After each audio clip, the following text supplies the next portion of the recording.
צריך לומר את האמת, ממשל אובמה בלם את מבצע קסנדרה.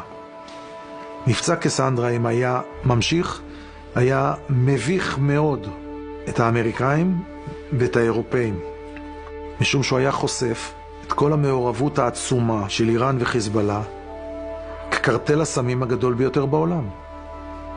וזה בעוד שאתה חותם איתם על הסכם שכל כולו מתעסק בהיבטי גרעין ולא נוגע כהוא זה בהיבטים האחרים שבהם איראן וחיזבאללה מעורבים. The main implication of narco-terrorism is the drug business has turned into a huge source of funding for the terrorist operations of Hezbollah. I do not think that they could have afforded to do what they did in Syria without it. The Iranians, by re-established connection to the international financial system, gained access to huge sums of money, including pallets of cash that the Obama administration flew to them. The one question which no administration has asked and is frankly afraid to ask is, is Hezbollah stronger today than they were 10 years ago? Are they more dangerous to us than they were 10 years ago? The answer to that question is almost invariably yes and yes. To me, the importance of this story isn't that you had a small group of people for political reasons saying, I want to shut this down. It's a much bigger problem than that. The problem is that Americans are myopic enough so that if something is not affecting them immediately right then and there, they're not that worried about it. When drug trafficking, human trafficking, weapons trafficking, all of these criminal enterprises are affecting us in ways that we may not even realize. I remember being at SOD waiting for the word of what happened when President Obama received the information.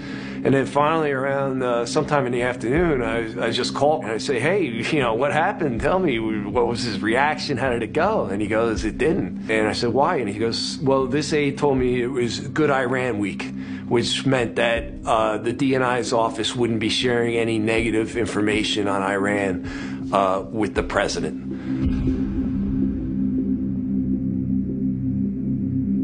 What I know of Ali Fayed is he had very high connections in Hezbollah. There were people that definitely wanted to make sure that Ali Fayed didn't make it to the United States to tell his tale.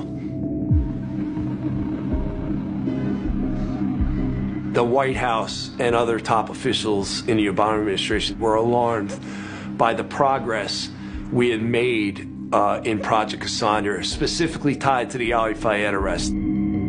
They felt that arresting someone of that high level of Iran Hezbollah operative could cause serious repercussions, and plus the fact that we're trying to move forward on getting racketeering charges against Hezbollah or this unit of Hezbollah. There was definitely a change in course to a large degree, and some of our investigations stopped getting the same support, not only within DEA, but through other branches of the government.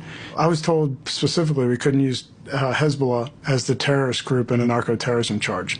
I never was given an explanation, but it was just said that's not going to fly right now. Well, it's our State Department terrorist organization. Why wouldn't we use them as the terrorist organization in the 968 charge? Engaging Iran, in part, I believe the U.S. kind of backed away from trying to be more involved in the Syrian conflict, because to do that would put you in conflict with the Iranians. If you're bombing Assad, you could potentially be bombing Iranian assets because they're all over the place. If he had done that, the Supreme Leader Khamenei would have pulled the diplomats back. He would not have kept engaging in this diplomacy.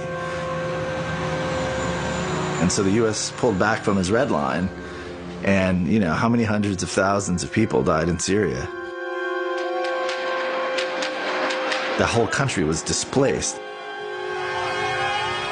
Millions of people. There was definitely a dark side to that diplomacy, and I think that dark side was Syria.